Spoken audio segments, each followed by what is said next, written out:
how do you support your customer? Do you have any asset financing model in your company? So basically what we do, when we get to the client, we do our assessment, we design the system, we come up with a quotation, then we go to the client, we give them a quotation. In case they want to invest from their pocket, this is the price they have to pay, this is the return on investment, and this is the payback period. Yes. Aside from that, we tell them, if you don't want to invest from your pocket, we have developers who are financial institutions who can pay on your behalf, then you will be paying them monthly.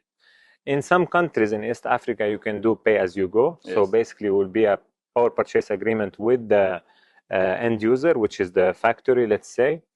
Some other countries, you cannot do power purchase agreement. So what we do asset finance project.